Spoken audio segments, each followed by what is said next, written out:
Souvent, la première chose qu'on vous dit lorsque vous découvrez le design humain, c'est il faut respecter ta stratégie et ton autorité.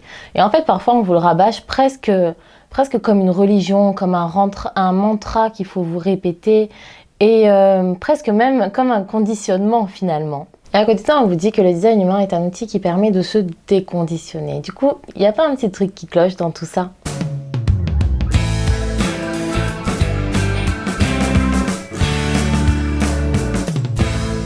Comme je répète souvent, le design humain, c'est une expérimentation. D'ailleurs, comme le disait le fondateur, Ra Uru Hu, il disait ne croyez rien de ce que je vous dis, expérimentez-le. Il est hors de question d'écouter bêtement ce que vous dit le design humain et d'obéir les yeux fermés à un 100 millième conditionnement. Ça serait complètement idiot et ridicule en fait. D'ailleurs, moi, c'est vrai que j'aime bien voir le design humain comme un jeu, comme un jeu qui fait partie de la vie. D'ailleurs, la vie aussi, on peut la voir comme un jeu, hein, un jeu qui est parfois très difficile, très intense, parfois très triste, parfois très joyeux, enfin en tout cas avec un panel de possibilités qui sont vraiment d'un extrême à l'autre. Et en fait, j'aime voir le design humain comme un jeu dans tout ça. Moi, n'oubliez pas, j'ai le centre Ajna qui est complètement ouvert. Je ne suis pas faite pour avoir des opinions fixes et constantes, d'être rigide sur mes opinions.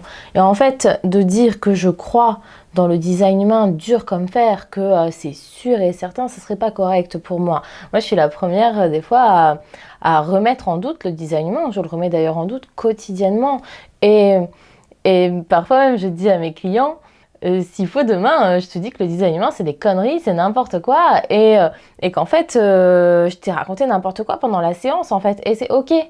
Il y a autre chose aussi en fait, moi je crois en la vie. Je crois en l'intelligence de l'univers en fait et je pense que quoi qu'il en soit, tout est correct et tout est juste. Même si parfois on peut avoir des avis controversés dans certaines situations qui sont particulièrement pénibles. Quoi qu'il en soit, moi je reste persuadée qu'il est hors de question d'obéir aux règles du design humain, d'y obéir aveuglément et comme une 10e religion, comme une 100e loi, comme un 1000e conditionnement. Alors que justement, le design humain nous permet de rentrer dans un processus de déconditionnement, justement. C'est pour ça. Ce qui est important, c'est expérimenter. Moi, personnellement, j'ai une ligne 3 dans mon profil. C'est un profil très expérimentateur.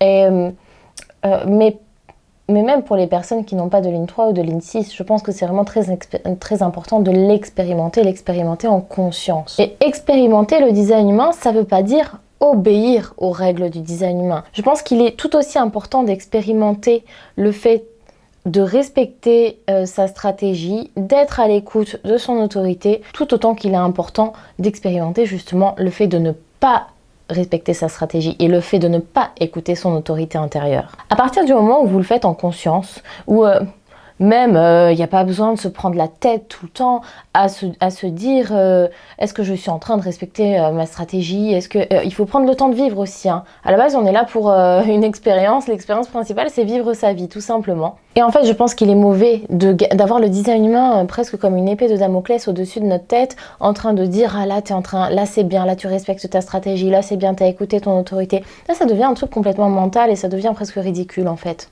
Je pense qu'il est important de vivre sans se prendre la tête et ce qui est bien, et au final ce qui est vraiment important aussi dans le design humain, c'est le thème du non-soi. Moi par exemple en tant que manifesteur, mon thème du non-soi c'est la colère.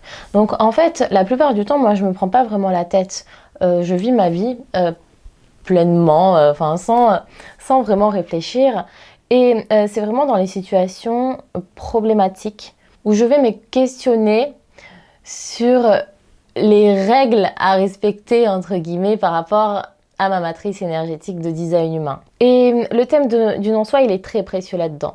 Parce qu'en fait, à chaque fois que du coup, vu que je suis manifesteur, à chaque fois que je vais ressentir de la colère, eh bien là, je peux me questionner. Là, je peux me dire, tiens, je ressens de la colère. Est-ce que c'est parce que je n'ai pas respecté ma stratégie? Est-ce que j'aurais pu informer plus correctement, étant donné que la stratégie du manifesteur, c'est informer les personnes qui risquent d'être impactées par mes actions. Est-ce que si j'avais informé correctement, j'aurais ressenti moins de colère ou ça aurait pu éviter la situation qui m'a mis en colère? Et en fait, c'est surtout à partir du moment où il y a ce signal que je pense qu'il est vraiment important de se questionner par rapport à notre design humain. Moi, c'est vrai que dans tous les domaines de ma vie où je ne rencontre absolument pas de problème, ben, je me pose aucune question sur est-ce que je respecte mon design en fait. Après, moi, je trouve qu'il y a un piège aussi, c'est que dès qu'on commence à vraiment rentrer dans le design humain, à fréquenter des gens qui sont dans le design humain aussi, à aller sur des forums, tout ça, et ben, il y a cette espèce de manie qu'on commence à avoir, à pointer du doigt chez tout le monde. Ah là, t'as pas respecté ta stratégie. Ah là, t'es dans le non-soi. T'es dans le non-soi du centre de l'ego ouvert. Là, tu n'as pas écouté ton autorité. Regarde, tu as répondu de façon impulsive alors que tu as une autorité émotionnelle. Tu aurais dû faire ça, ça, ça.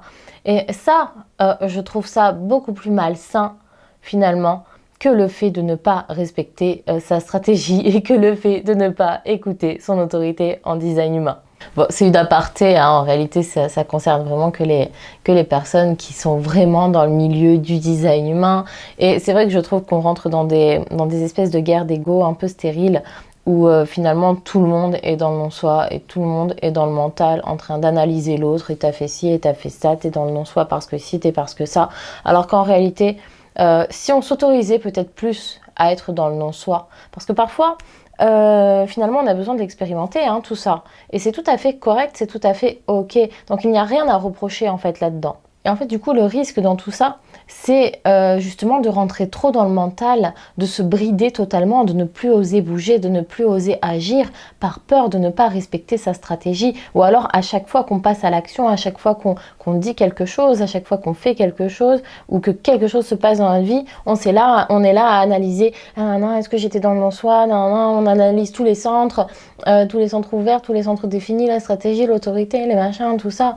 Là, ça devient ridicule en fait. Faut vivre en fait. On est là pour vivre, on est là pour expérimenter. Tout est ok, tout est correct. C'est pas censé être un outil qui nous pourrit la vie. C'est pas censé être un outil qui nous bloque dans le mental. C'est censé être un outil qui nous aide à nous déconditionner justement, nous déconditionner du mental. Donc c'est pas pour nous rajouter une couche supplémentaire. C'est fait pour enlever au contraire des couches et revenir à soi, s'autoriser à être soi-même. Donc tout ça pour dire que je pense que le design humain doit être abordé avec légèreté, sans pression en fait.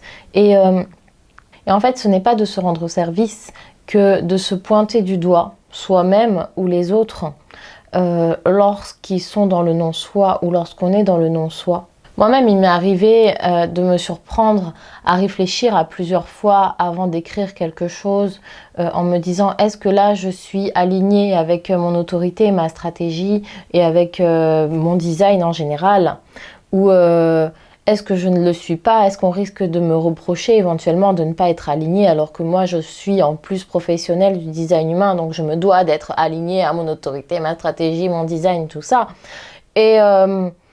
Et je veux pas rentrer là-dedans, je veux pas rentrer dans ce piège en fait. En même temps, j'ai envie de dire fuck en fait. On est des êtres humains, on a le droit à l'erreur. Et c'est pas on a le droit à une erreur de temps en temps. On a le droit à faire des erreurs tout le temps, toute la journée. Et c'est parfait comme ça en fait. Bon, voilà, c'était ma petite réflexion du soir au sujet du non-soi dans le design humain. Si cette vidéo vous a plu, je vous invite à mettre un petit pouce vers le haut et aussi à vous abonner à ma chaîne.